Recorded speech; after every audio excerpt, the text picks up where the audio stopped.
friends. My second video today is about, and it's June 7th, 2025.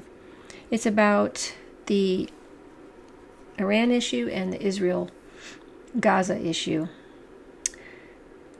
I have to admit, it was very hard for me to try to follow the story with the Gaza thing because it's been so horrible, so upsetting that it took me a while to bring that back up and want to report to you about what's going on, but I'm ready to now, and I have some news for you on that. So what we're going to start with is this bogus aid organization called Gaza Humanitarian Foundation. I'm going to share what Amnesty International said on that. Let me bring that up.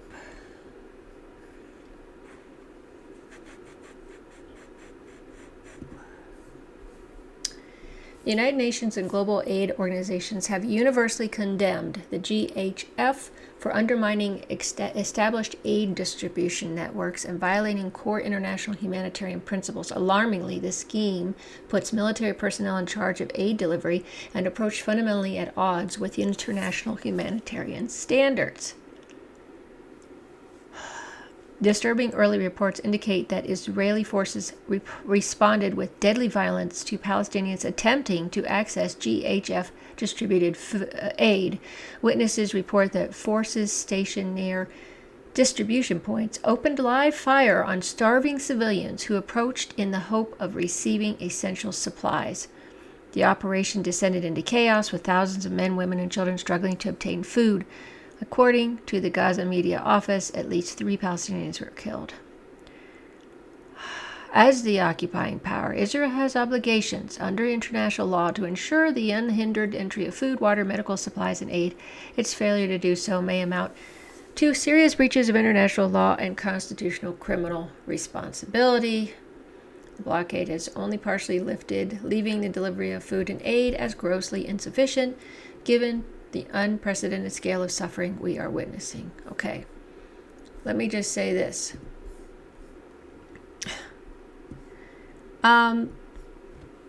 They obviously do not care about the people. I just want to make sure I put that out there. The way that they lured in this Gaza Humanitarian Foundation that has connections to Mossad, by the way. They lured in the starving Palestinians at feeding points and opened fire on them. How much more evil and demonic can you get? Really? That's 100%.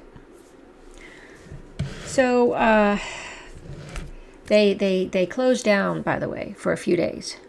This humanitarian aid. Oh no, we're closed down, no food or anything for the next few days. So it was like the next couple days. Well, the issue with that is that now I looked up, Times of Israel is reporting that this aid organization is going to reopen Sunday morning. How's that going to go? I mean, when you're starving to death, you probably won't notice, you won't be scared and thinking, oh, I can't go out there, I'll get shot.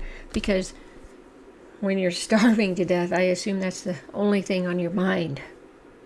Okay, so let's pray that this food is available to them and that there is none of this demonic stuff going on.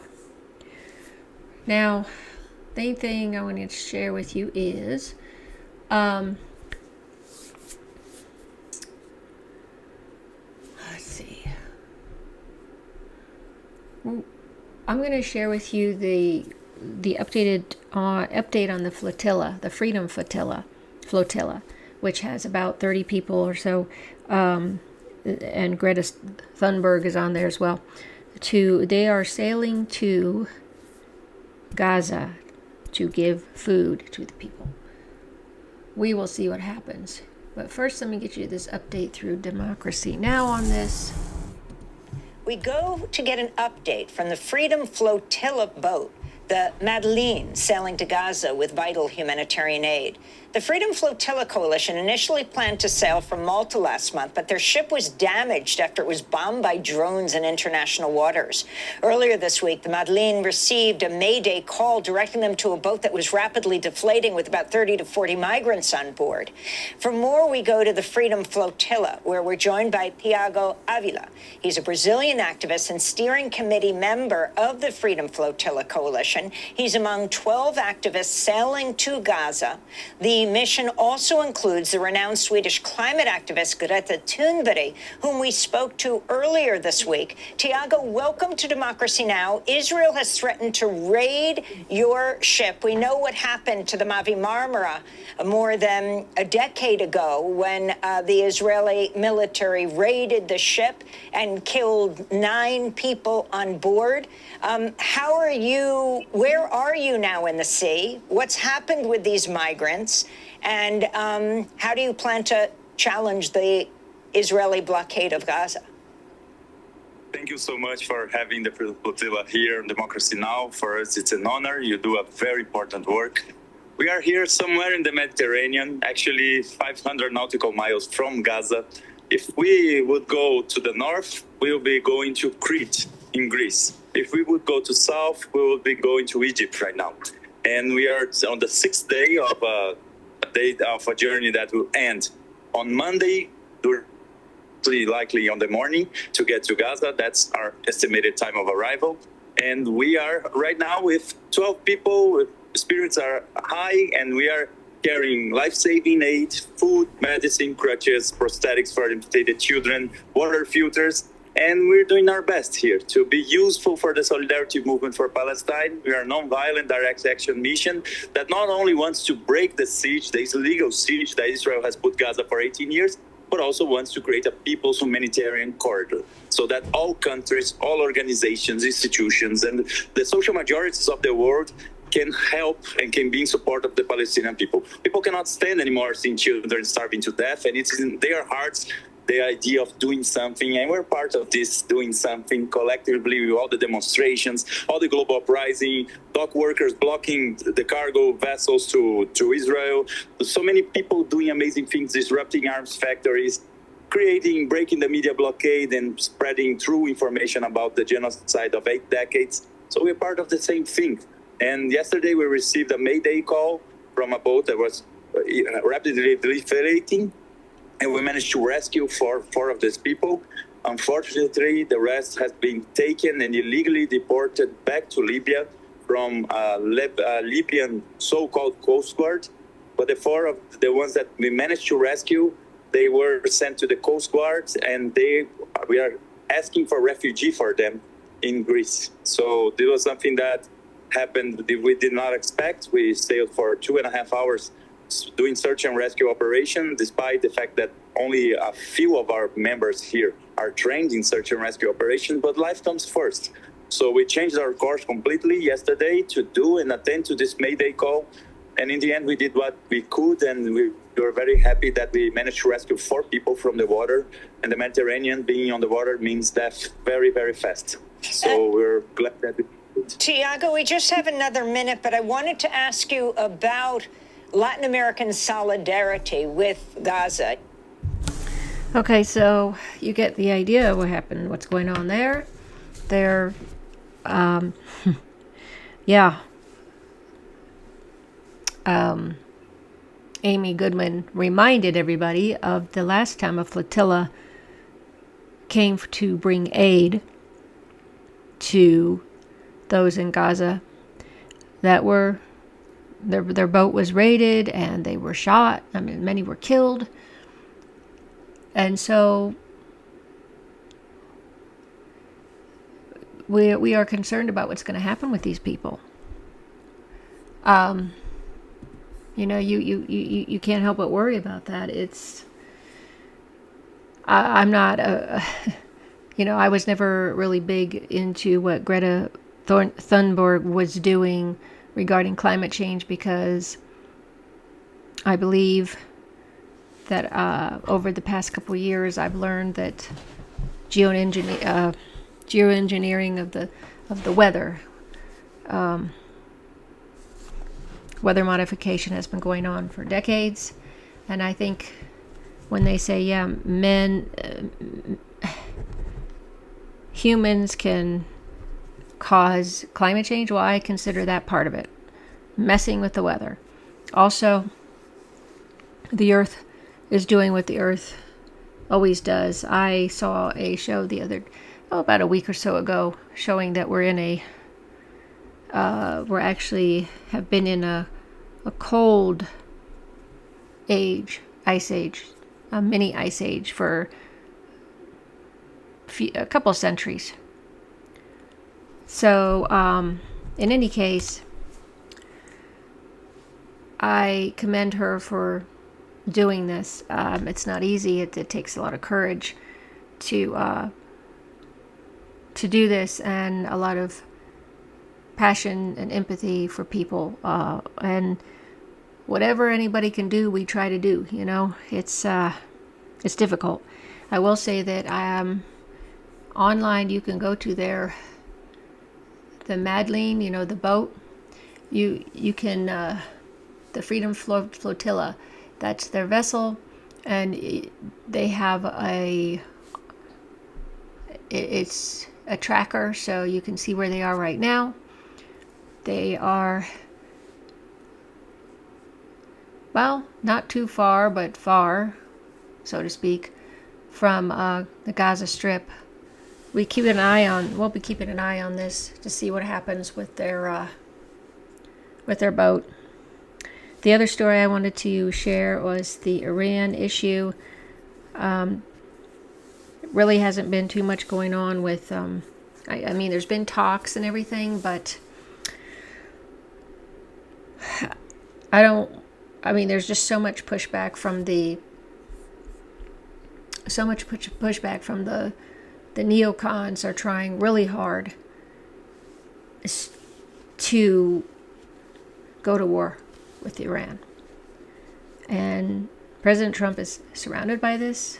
I don't think he wants to go to war with Iran.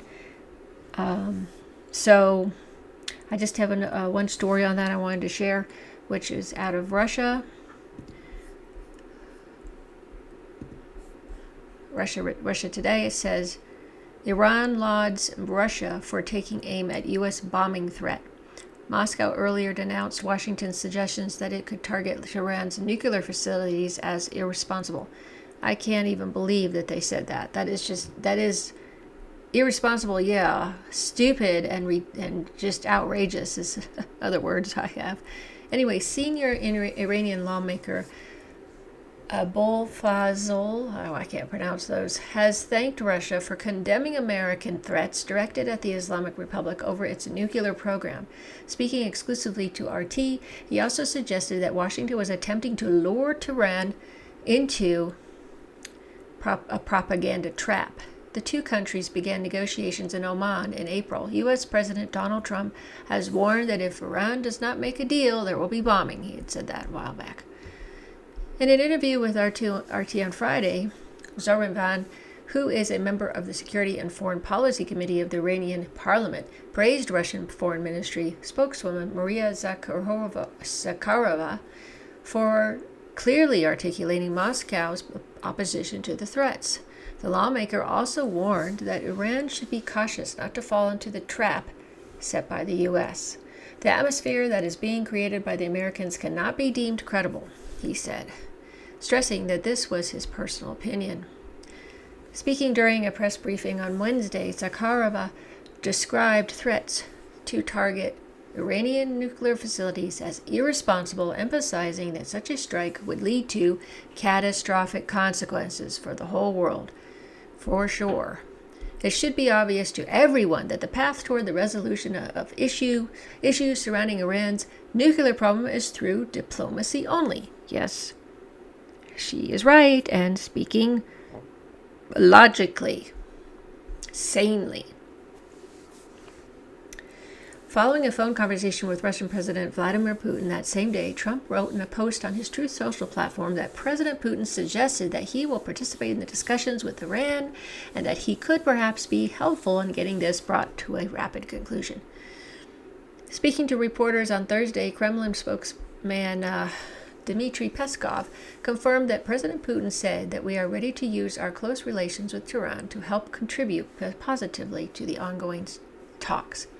On Monday, Iranian Foreign Minister Abbas Araghchi stated that his country was prepared to give assurances to all sides about the peaceful nature of our nuclear program. Responding last month to Washington's demand that Tehran stop all uranium enrichment, the diplomat dismissed it as completely detached from the reality of negotiations. Great way to put it. Iran currently enriches uranium to 60% purity, far above the 3.6% cap set under the now defunct 2015 nuclear deal. It says that, and they say that, and it's really not that high, I've heard, but they use that as a buffer, a cover. In any case, as I've said, the supreme ruler has a fatwa against having nuclear weapons. The Joint Comprehensive Plan of Action was rendered null and void after President Trump unilaterally withdrew the U.S. from it during his first term. Yes, we remember. So that's what I wanted to share with you this evening on the Israel, Gaza, and Iranian deal. I don't think it's getting much better with the Iranian thing. I mean, the talks is great. I hope they continue that. But there's such pressure to go to war with Iran. I mean, they just have this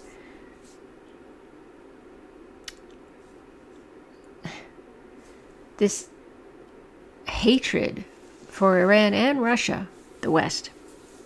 They have for decades, probably longer, for Russia that is, but long time with Iran as well. They just are obsessed with these two countries. It's insane. Anyway, thanks so much for watching. Please follow my channel, like my videos if you like them, comment on them if you have anything to say. Follow me on my Rumble channel through an Orthodox Christian lens, of course, and then subscribe to my channel on YouTube with the same name, of course. Thanks so much for your support. I hope you're having a great evening. Until next time. So, I might be back tonight for the Orthodox prophecy.